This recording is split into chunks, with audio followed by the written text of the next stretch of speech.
Amém. Depois de Josué, que venceu a batalha em Jericó, apareceu um camarada chamado Jefté. E é sobre ele que nós vamos conversar hoje à noite. O livro dos Juízes, o capítulo 11. Nós estamos estudando e conversando e lendo a palavra de Deus sobre a vida acima da mediocridade. Viva acima da mediocridade. E evidentemente estamos falando de uma vida acima da mediocridade, não nas categorias mais superficiais da nossa cultura ocidental contemporânea, do tipo ser um sucesso, ter grandes realizações, grandes conquistas, ganhar muito dinheiro, ser famoso, ter poder, ter prestígio, etc, etc. Estamos falando de pessoas que experimentaram de Deus algo extraordinário e que suas vidas ganharam contornos extraordinários, não porque elas eram pessoas extraordinárias, mas porque se colocaram nas mãos de um Deus extraordinário. Estamos falando sobre pessoas que foram usadas por Deus de maneira extraordinária, que experimentaram de Deus realidades extraordinárias, que tiveram experiências e que foram tocadas por Deus de maneira extraordinária. Estamos afirmando que não precisamos ser pessoas extraordinárias para que sejamos usados de maneira extraordinária por Deus. Porque Deus é o extraordinário dessa equação. A história de hoje à noite é de Jefté. Que o Senhor nos dê a sua palavra, que o Espírito de Deus fale conosco e nos conduza a uma vida acima da mediocridade. Amém? Amém. Juízes capítulo 11. Jefté é apresentado na Bíblia como um dos juízes, isto é, um dos 16 juízes que governaram Israel. Depois que o povo sai do Egito com Moisés, atravessa o deserto, passa 40 anos em peregrinação pelo deserto. É Josué quem conduz o povo de Israel na conquista da terra de Canaã. Ele divide a terra e conquista a terra. As tribos de Israel se estabelecem na terra de Canaã, a terra dividida entre 11 tribos, porque os levitas não receberam porção de terra, porque cuidavam da religião de Israel, e era a tribo de Levi uma tribo sustentada pelas outras 11 tribos de Israel. Então, quando o povo se estabelece na terra de Canaã, o governo era tribal. Cada uma das tribos de Israel tinha o seu juiz. Israel vivia um ciclo de fidelidade a Deus e prosperidade, mas de abandono de Deus, apostasia, idolatria, degeneração espiritual, declínio e disciplina. Quando a crise em Israel era profunda, Deus levantava um juiz, também uma mulher de nome Débora, que governava sobre todas as tribos. Jefté é um destes juízes que governa, um dos 16 juízes que exerceu o governo em Israel. Entre a conquista da terra de Canaã com Josué, até o estabelecimento da monarquia, tendo Saul como seu primeiro rei. Então, nesse período, entre a conquista da terra com Josué e o primeiro rei Saul, a monarquia, aqui é o período dos juízes, 16 juízes, um deles é Jefté, que é apresentado como gileadita, da tribo de Gileade. Era um guerreiro valente, capítulo 11, versículo 1, mas sua mãe era uma prostituta. Então, Jefté, filho de uma prostituta, não necessariamente uma prostituta, mas uma mulher da terra dos cananeus, uma mulher cananita, que era considerada pelo povo de Israel na categoria e na qualidade de uma prostituta, ou quem sabe, era mesmo uma prostituta.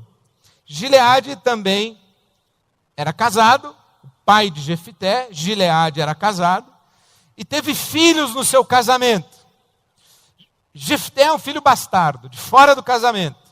de Gileade com a prostituta. Nasceu Jefté. Mas Gileade também era casado e teve vários filhos. E quando os filhos cresceram, olharam para Jefté e disseram: você não é da família, você não tem parte na herança do nosso pai e você está expulso da nossa casa. Então Jefté, no versículo 3, fugiu dos seus irmãos e se estabeleceu em Tobi.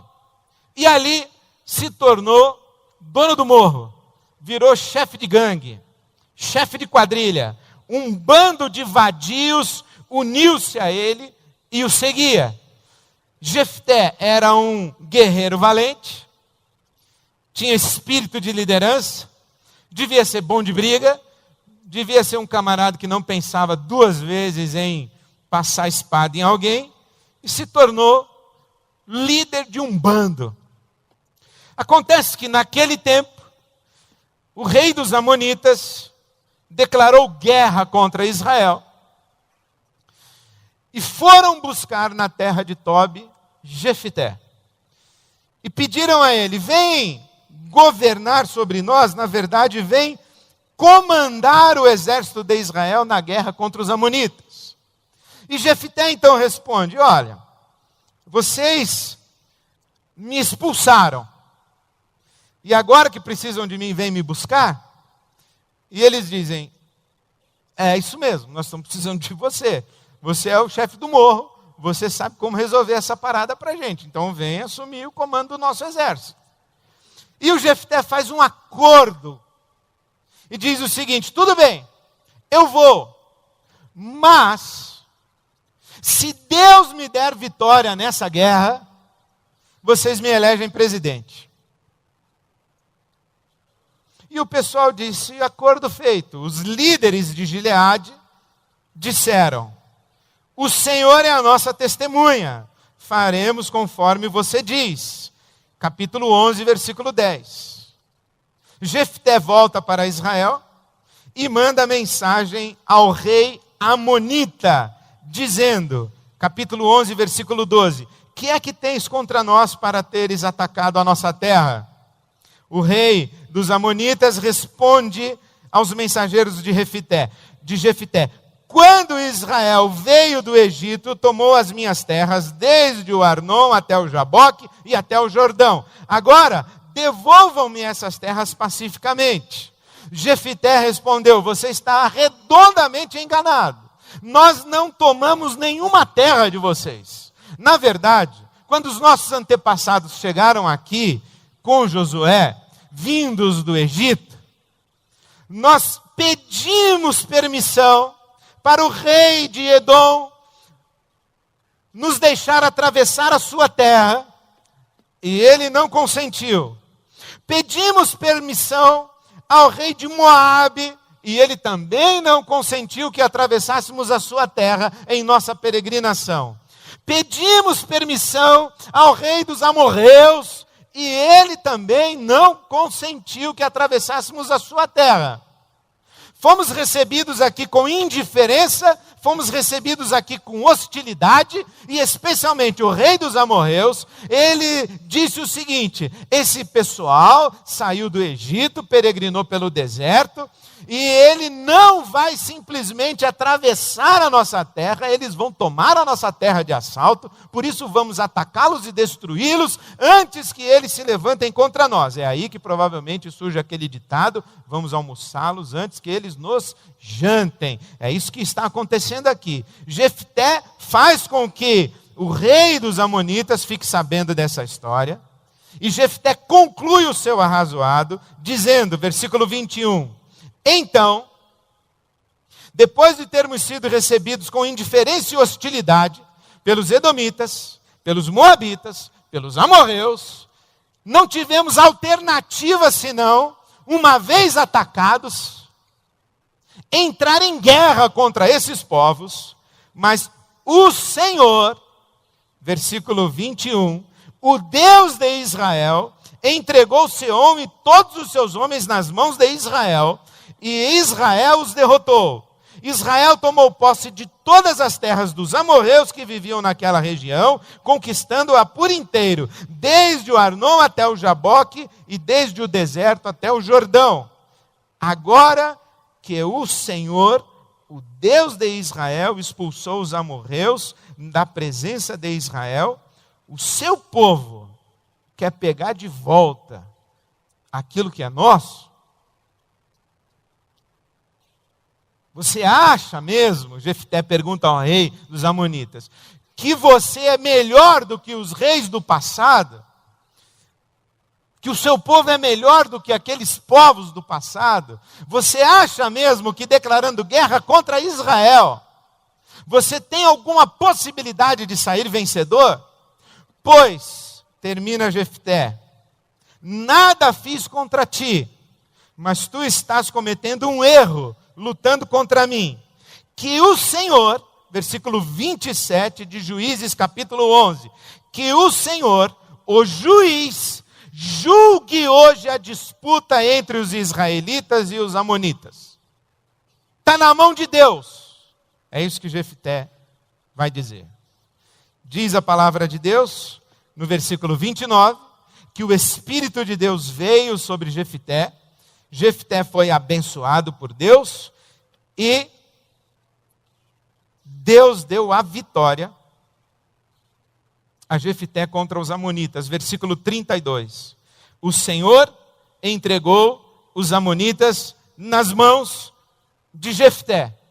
Amém. Se a história acabasse aqui, seria até uma história interessante.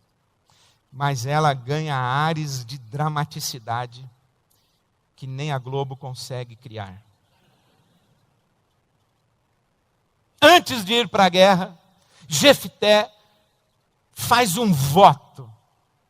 Ele conversa com Deus e diz o seguinte: Deus, se o Senhor me der a vitória nessa batalha, quando eu voltar para casa, a primeira criatura viva que eu encontrar, eu vou oferecer em sacrifício, em holocausto ao Senhor.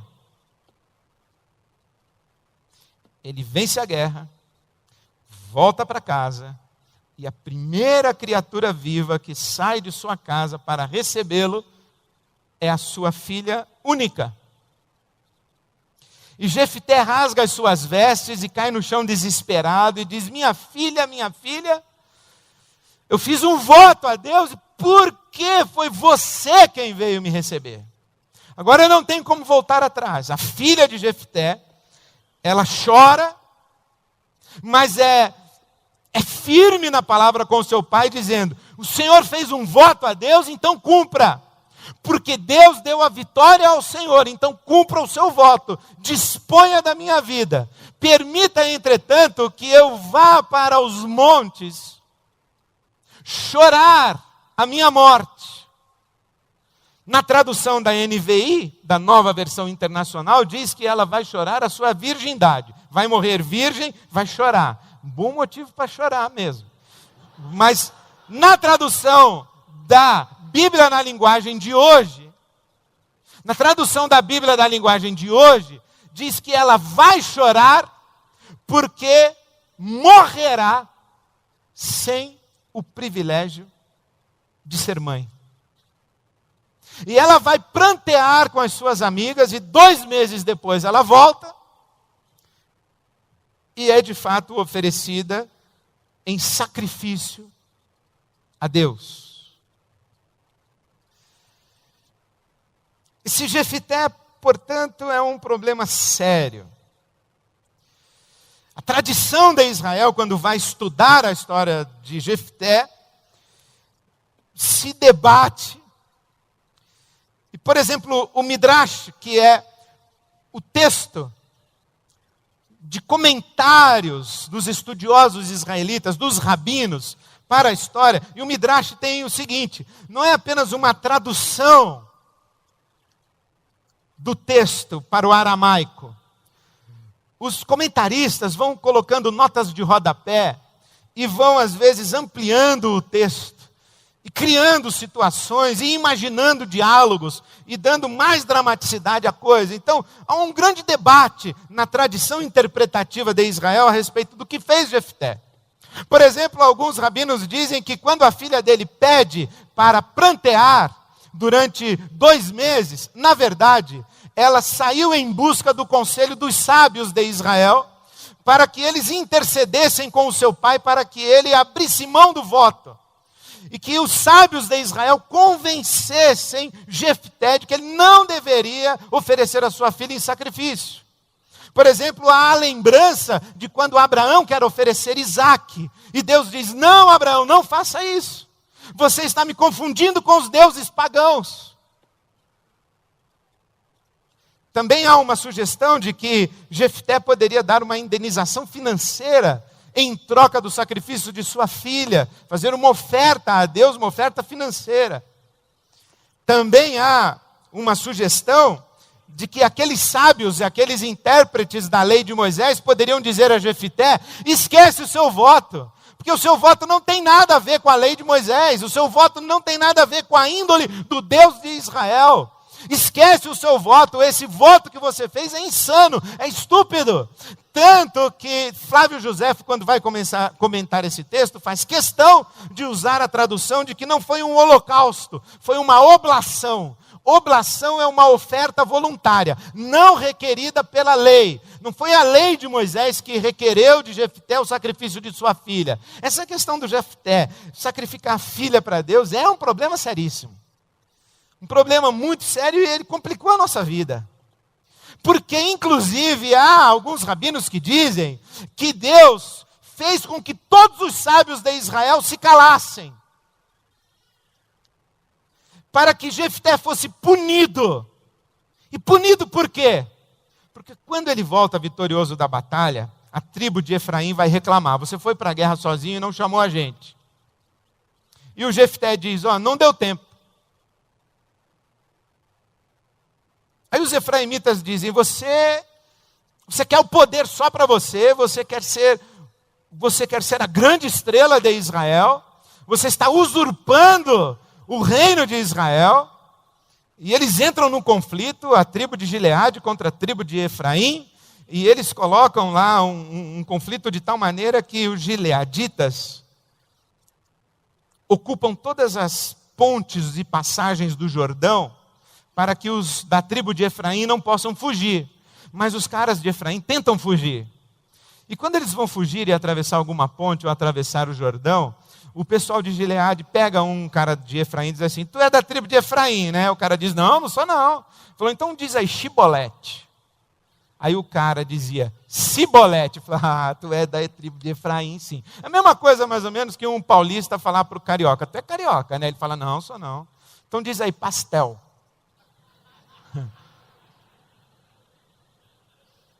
Então dá para pegar. E pegaram os caras, e diz a palavra de Deus que Jefté matou 42 mil efraimitas.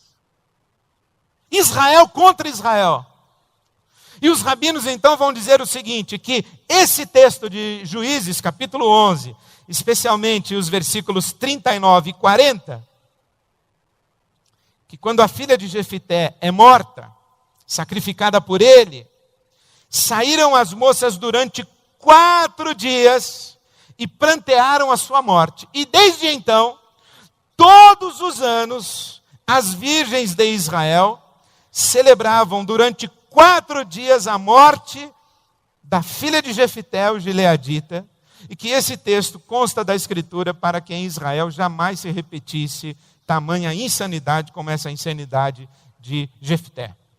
A confusão aqui é grande, esse Jefté é problema. Confesso que quando eu comecei a estudar e fui entender melhor, eu falei: esse Jefté não é um bom exemplo de vida acima da mediocridade. O cara não tem pedigree, a mãe tem reputação duvidosa, foi expulso de casa, virou chefe de quadrilha, deve ter morado lá pelos lados de... não sei. Virou chefe de quadrilha, tinha índole violenta,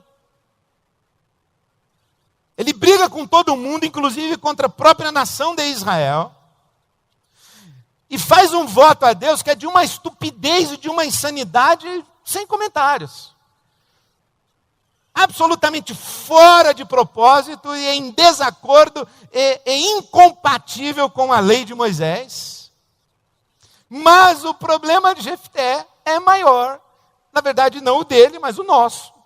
Porque o Jefté simplesmente é citado em Hebreus capítulo 11, versículo 32, e consta da galeria dos heróis da fé. Esse Jefté aqui é um dos heróis da fé da galeria de Hebreus capítulo 11. O que é que existe nesse tal de Jefté para que o autor bíblico na carta aos Hebreus diga: esse cara é um herói da fé? Ele, Sansão, Baraque, Davi, no mesmo texto, Gideão, no mesmo texto, está Jefté ao lado de Davi, o homem segundo o coração de Deus. O que tem esse tal de Jefté? Eu fui reler o texto, e reler o texto, e reler o texto, e cheguei a uma conclusão, que eu não sei, e evidentemente, muito provavelmente, não tem nada a ver com o que o autor da carta aos Hebreus pensou, mas eu cheguei à minha própria conclusão de por que Jefté é um camarada que pode ser, para nós, um modelo de um herói da fé. Primeiro, vamos advogar em favor de Jefté e lembrar que ele vive num período imerso numa cultura religiosa de sacrifícios, inclusive de sacrifícios humanos, numa cultura religiosa em que ele sabe que se você fizer um voto a Deus, você não tenha a petulância de quebrar o seu voto a Deus, ainda que esse voto implique você sacrificar a sua filha única. Esse Jefté, entre a dor de sacrificar a filha e cometer o despropósito de quebrar um voto feito diante de Deus, ele opta pela dor de sacrificar a filha. Entre duas dores, nós escolhemos sempre a dor menor. Para Jefté, sacrificar a sua filha era dor menor do que sacrificar o seu coração e a sua consciência diante do seu Deus. Ele vive numa cultura sacrificialista. Ele vive assim. Não vamos julgar Jefté com toda a iluminação de entendimento que nós temos hoje. Não apenas depois do nosso Cristo, mas 2000 anos depois do nosso Cristo. Vamos olhar para Jefté com esses olhos. Mas tirando isso, há alguma coisa em Jefté que me chama muito a atenção, que é uma profunda convicção que Jefté carrega no seu coração, de que o fator determinante da história dos homens é Deus. Se você perguntasse a Jefté, quem manda no mundo? O Jefté diria: os deuses mandam no mundo. Os deuses mandam. Ele tem uma profunda convicção de que se ele vai à guerra contra os amonitas, ele não vai para um embate entre dois exércitos. Não é Jefté contra o rei dos amonitas. Não é o exército de Israel contra o exército dos amonitas. É o Deus de Israel contra o Deus dos amonitas. Porque ele tem essa profunda consciência de que quando os seus antepassados chegaram na terra de Canaã, eles não se estabeleceram na terra porque eram melhores, eram mais fortes, eram mais poderosos, tinham mais estratégia bélica, tinham mais capacidade de guerra. Eles se estabeleceram na terra porque o Deus de Israel deu aquela terra em suas mãos e deu também todos os povos em suas mãos. Essa é a convicção de Jefté. Quem manda no mundo? Os deuses mandam no mundo, e acima dos deuses está o Deus de Israel. Isso é uma profunda convicção de Jefté. Ele vai falar com Deus e diz o seguinte: Deus, se o Senhor me der a vitória, porque ele não tem a menor dúvida de que Deus pode lhe dar a vitória. O que ele tem dúvida é se Deus quererá lhe dar a vitória. O que ele tem dúvida é a respeito de si, não é a respeito de Deus. Ele está dizendo: olha a minha origem, olha a minha casa, olha a minha história, olha o homem que eu me tornei, olha onde eu nasci, olha o que fizeram comigo, olha onde eu cheguei. Um sujeito como eu pode ser usado pelo Senhor, se o Senhor me der a vitória, se o Senhor exaltar a minha vida, então eu lhe darei um sacrifício em holocausto, um sacrifício de holocausto. Eu reconhecerei que a vitória não terá sido minha, que a vitória terá sido tua. Esse é o espírito de Jefté. Quando ele fala com o rei dos Amonitas, ele diz o seguinte: o Deus de Israel, o juiz, está entre nós dois. Ele vai julgar quem vai ganhar essa guerra. Porque quem manda no mundo? Os deuses. E acima dos deuses está o Deus de Israel. E isso me chamou profunda atenção. Quando nós estamos falando sobre uma vida acima da mediocridade, nós estamos falando daquele momento quando chegamos à conclusão de que a vida não pode ser só isso. Quando a gente se cansa da rotina da mera sobrevivência. A gente olha para o céu e diz assim: Deus, não é possível que a vida seja só isso que eu experimento. Aliás, Albert Camus, que é um filósofo existencialista, ele diz que esse é o grande dilema e essa é a grande pergunta que todo ser humano tem que responder, que é parar diante do espelho, olhar diante dos seus próprios olhos e falar assim: por que você não se mata?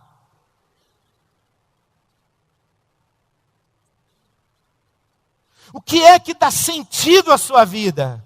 O que é que faz valer a pena continuar vivendo?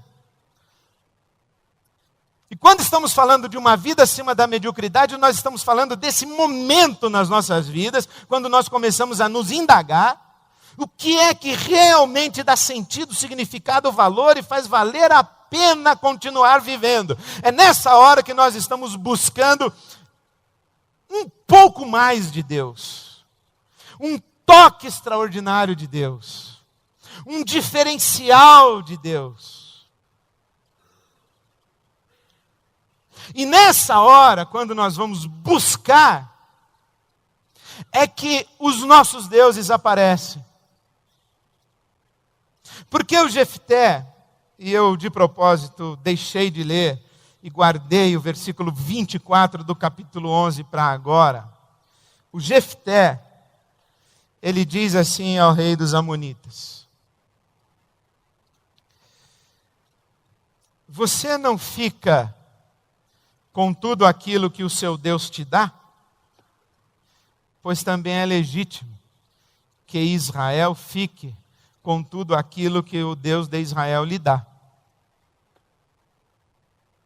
Se o seu Deus, Camós ou Quemos, lhe tivesse dado essa terra, você abriria a mão?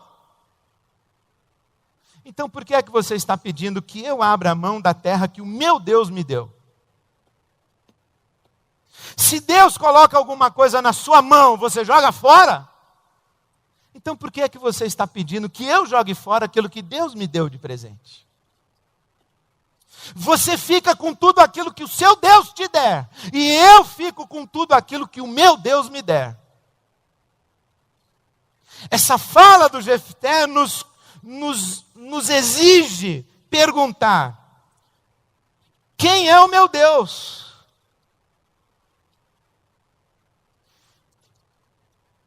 Qual é ou quem é a fonte daquilo que eu tenho nas mãos? Porque a nossa satisfação, o nosso um pouco mais, esse tempero de extraordinariedade da nossa vida, não depende tanto daquilo que nós temos nas mãos, mas de qual é a fonte daquilo que nós temos nas mãos.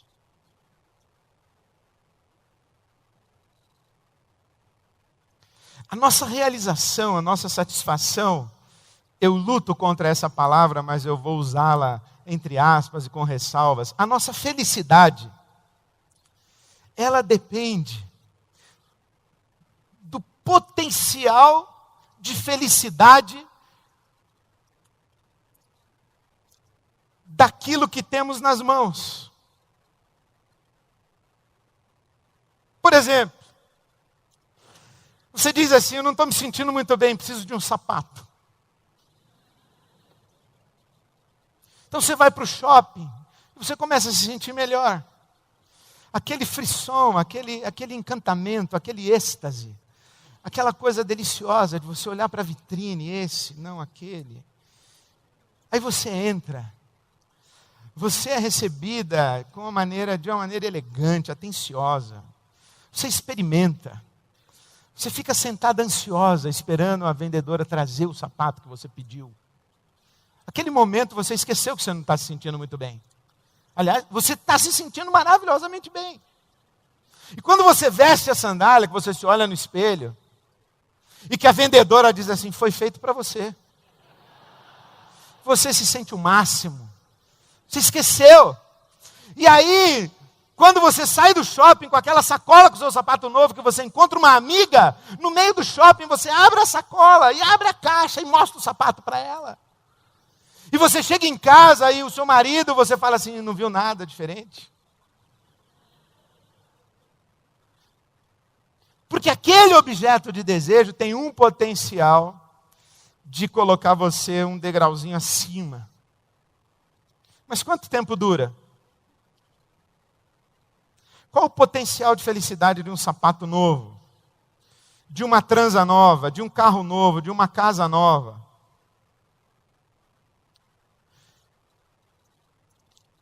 A felicidade que a gente experimenta está na proporção direta do objeto que nós elegemos como razão da nossa felicidade.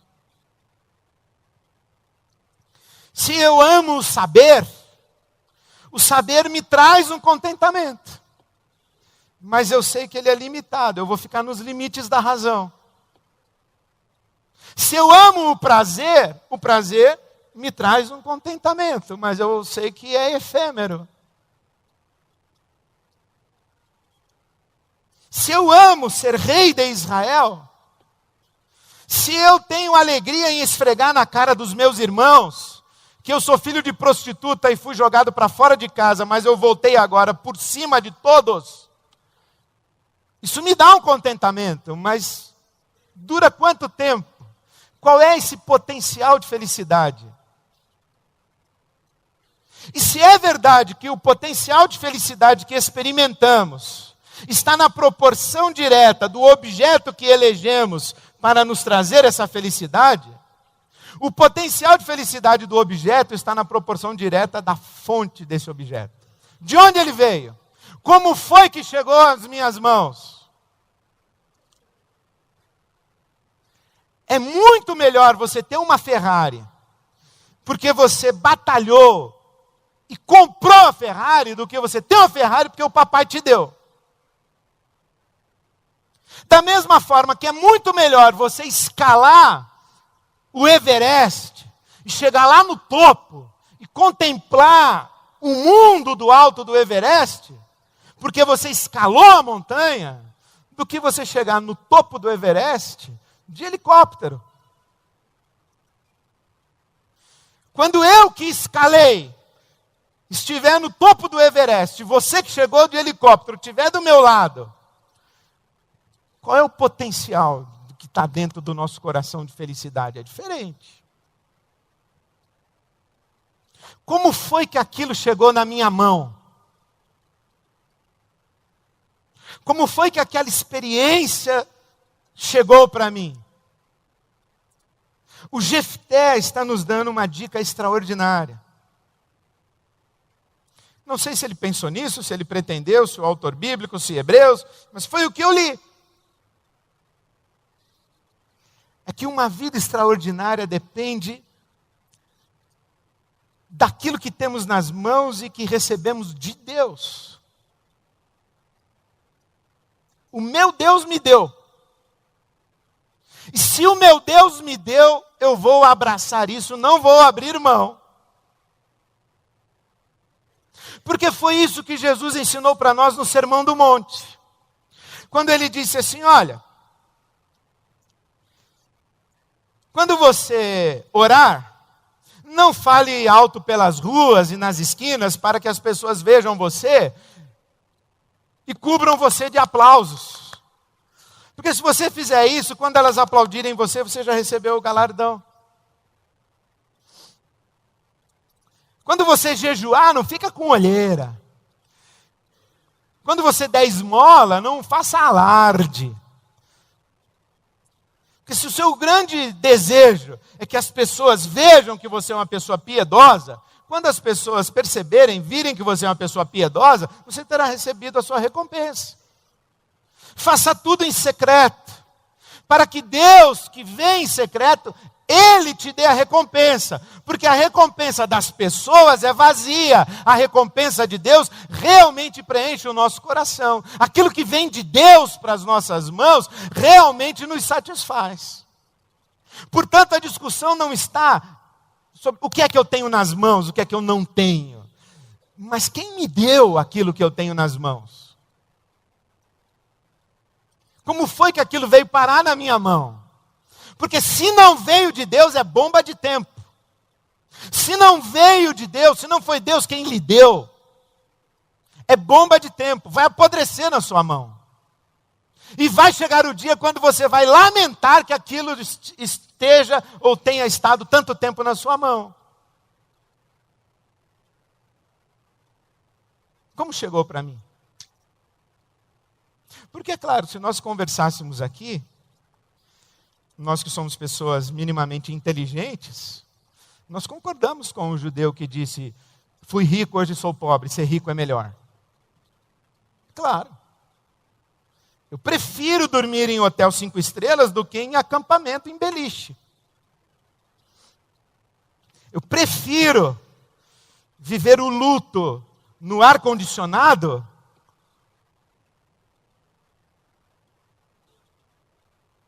do que viver o luto passando fome. Eu prefiro prantear, tendo podido oferecer àqueles que perdi todos os recursos disponíveis, do que pranteá-los, porque lhes faltou a boa medicina. Eu prefiro saber do que ser ignorante.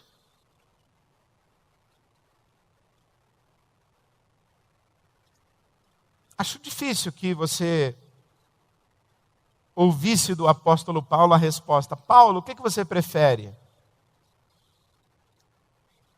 Dormir na cadeia ou dormir hospedado na casa do irmão fulano de tal em Tessalônica? Ele falou: claro que eu prefiro dormir lá. A questão é que eu não preciso dormir na casa de Tessalônica para não me sentir medíocre. Eu consigo não me sentir medíocre mesmo dormindo na cadeia. Eu consigo não me sentir medíocre mesmo não tendo mais um sapato. Eu consigo não me sentir medíocre mesmo não morando no bairro X. Eu consigo não me sentir medíocre mesmo no tempo da necessidade. Eu consigo estar satisfeito com aquilo que Deus colocou na minha mão. E quanto mais Ele quiser colocar, eu quero. E eu imagino Jefté. Vamos nos colocar no coração do Jefté. Se ele pudesse ser visto de joelhos no quarto dele, fechado, só ele e Deus. Ele fala assim: Deus, eu queria tanto ganhar essa guerra, Deus. Porque eu ia voltar e eu ia olhar para os meus irmãos, Deus. E na hora que eu olhasse para eles, eu ia falar: está vendo aí? Vocês me abandonaram, né? Sou presidente agora. Eu queria muito ser recebido de volta. Eu queria muito que o meu pai, que me abandonou, que deixou que os meus irmãos me jogassem para fora de casa, eu queria muito que o meu pai me recebesse como um herói nacional e que reconhecesse o meu valor.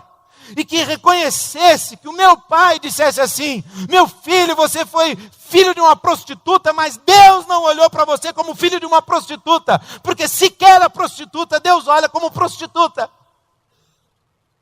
E o Jefté diria para Deus assim: Deus, eu gostaria muito de ter essa vitória. Eu gostaria muito de ser usado pelo Senhor para livrar Israel, porque eu já vi o Senhor fazer isso. O Senhor deu vitória a tanta gente, será que o Senhor pode dar para mim? O filho de uma prostituta rejeitado pela família, chefe de quadrilha em Tobi, será que o Senhor pode olhar para mim e mudar a minha sorte? Eu tenho esse sonho, será que o Senhor pode me dar isso? Porque se o Senhor me der, eu vou aceitar. E eu vou ter nas mãos apenas aquilo que o Senhor me der. Por isso, hoje à noite eu queria encorajar você a fazer um pedido a Deus. Pelo amor de Deus, não faça nenhum voto a Deus do tipo: eu vou dar alguma coisa. Não. Eu sou o Jefté, esquece essa parte do Jefté. Não vai fazer voto para Deus, porque aí já é negócio. Não é barganha, não é troca, mas será que nós podemos nos ajoelhar e dizer assim: Deus, eu tenho um sonho. E o Senhor pode realizar esse sonho. Se o Senhor quiser. Se não quiser, tudo bem. Mas se o Senhor quiser, eu quero. Eu lembro quando acabei de pregar um domingo, veio uma senhora e disse assim: pastor, Deus tem um presente para o senhor, e Ele quer lhe dar, e o senhor não quer pegar. Pegue, pastor. Falei: irmã, qual que é o presente? Estou querendo. Só não sei qual que é. O que eu tenho que fazer? Quero pegar. Estou pegando, então já peguei. Mas não sei o que é até hoje. Mas uma coisa eu sei, que desde aquele tempo eu digo para Deus assim: Deus, se tem mais alguma coisa para o Senhor me dar, pode dar que eu quero. Eu não quero ser displicente ao que o Senhor quer fazer na minha vida e o quanto o Senhor quer me abençoar. Se o Senhor quiser me abençoar para ganhar batalhas aí, eu estou afim. Se o Senhor quiser me abençoar para abençoar pessoas, eu estou afim. Pode dar mais e muito mais. Porque eu sei que tudo que eu tiver na minha mão terá vindo do Senhor.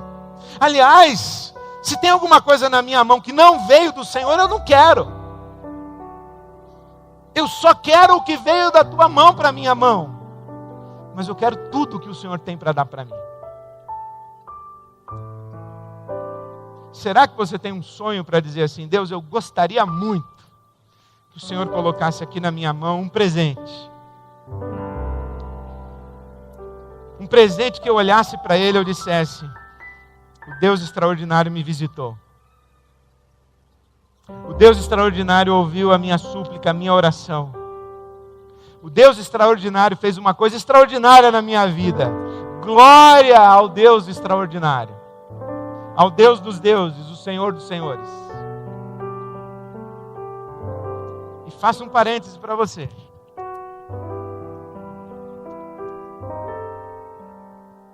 Nós costumamos pensar assim, que anel de brilhante não pode. Conversão do filho pode. Mas sabe que isso não é bíblico, né? Isso não está na Bíblia. Jesus não falou para nós.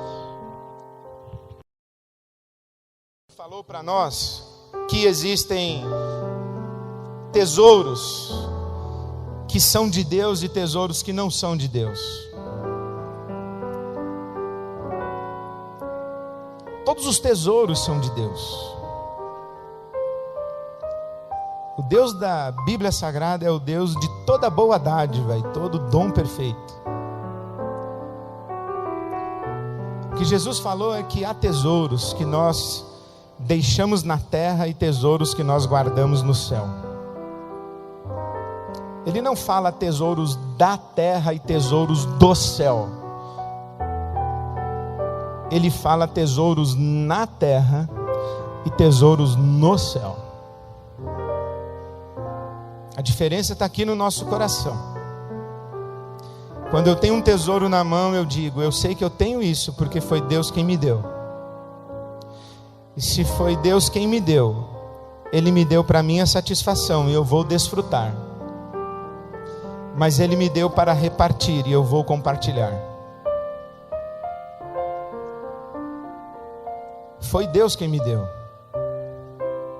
E se foi Deus quem me deu, eu vou desfrutar disso com o coração de Deus. E eu vou compartilhar isso com o coração de Deus. Essa atitude do coração de Jefté, eu vou fazer um holocausto ao Senhor, é um reconhecimento. Se eu voltar vitorioso da batalha, jamais ousarei dizer que eu ganhei a guerra. Eu voltarei vitorioso dizendo: Deus me deu a vitória. Qual é o seu sonho? O que é que você quer pedir de presente para Deus? Pode ser uma visitação no seu passado, pode ser uma realização no seu futuro. Mas o desafio de uma vida acima da mediocridade é o desafio de gente que reconhece que o extraordinário que experimentamos na vida realmente e somente vale a pena quando esse extraordinário vem das mãos de Deus para nós. Se Deus nos der, amém. Se Ele não nos der, tudo bem. Assim foi com Jó. Quando ele perdeu a fazenda, os filhos, os netos, o gado, a mulher dele disse: amaldiçoa teu Deus e morre. E ele diz assim: não, você está louca. É claro que eu preferia ter a minha fazenda, os meus filhos, a minha mesa farta, o meu gado e a minha colheita e os meus celeiros cheios. Mas eu não preciso de nada disso. A única coisa que eu não posso perder é Deus. Mas eu vou falar com Deus, eu vou pedir de volta a minha fazenda, o meu gado, a minha família, a minha mesa farta e a minha casa em festa. Quem sabe o Senhor, que é bom e sabe amar, me dá tudo de novo de presente, como no passado já o fez. Essa é a sua hora. Queria pedir para você ficar em pé, chegar aqui à frente, trazer o seu sonho, a sua oração e dizer: Senhor, eu chego de mãos vazias e eu tenho um pedido para fazer ao Senhor. É um sonho, mas eu só quero isso se vier das tuas mãos. E no dia que chegar, e se chegar, eu vou saber que foi o Senhor quem me deu, e eu vou glorificar o teu nome, e eu vou usar esse presente para minha satisfação, mas para abençoar pessoas e para a glória do teu nome. Enquanto nós cantamos, se você quiser orar assim, pode sair do seu lugar e vir para cá. A perda pode ter sido a melhor coisa que nos aconteceu. Aquilo que nós tínhamos nas mãos e que a fonte não era Deus, perder aquilo, na verdade não foi uma perda, foi um livramento. E quem sabe quando você tiver novas coisas nas suas mãos, agora você vai ter da fonte certa, para desfrutar da maneira certa e dar o destino certo. É um novo começo, é uma nova oportunidade de Deus. Eu desejo do fundo do meu coração que Deus realize os sonhos de cada um. E faço essa minha oração. Sonhos realizados por Deus são para a nossa satisfação e para a bênção daqueles que estão à nossa volta. Os sonhos que temos e que Deus realiza fazem de nós pessoas melhores, pessoas mais dóceis, mais humildes, mais quebrantadas, mais parceiras, mais capazes da comunhão e da partilha. Os sonhos que nós temos e que nós sabemos que foi Deus quem realizou, esses sonhos nos colocam de joelhos em gratidão, renovam a nossa fé nos animam na caminhada do serviço. Então eu oro que seja essa noite uma noite de mudanças na sua vida, que Deus coloque na sua mão presentes. E lembra você que o nosso Deus tem preparado para nós coisas que os nossos olhos não viram, nossos ouvidos não ouviram, e sequer nós jamais imaginamos impedir a Ele. Ele nos dá. Eu fico imaginando o dia que você vai chegar para mim e vai falar assim: Ed, você não acredita o que aconteceu comigo. Se há 1 ano atrás, ou 6 meses, 3 meses, você me dissesse que um dia eu ia estar vivendo isso que eu estou vivendo, eu ia dizer: impossível. Mas Deus me visitou de maneira extraordinária, e eu trago a minha gratidão e a minha glória a Deus pelo que Ele me deu de presente. Eu peço isso para você, para mim, para nós como comunidade, para as nossas famílias, que sejamos abençoados de tal maneira que a bênção de Deus transborde de nós para abençoar a muitos ao nosso redor, para a glória de Deus, o nosso Pai. Amém, amém, amém. Deus os leve em paz.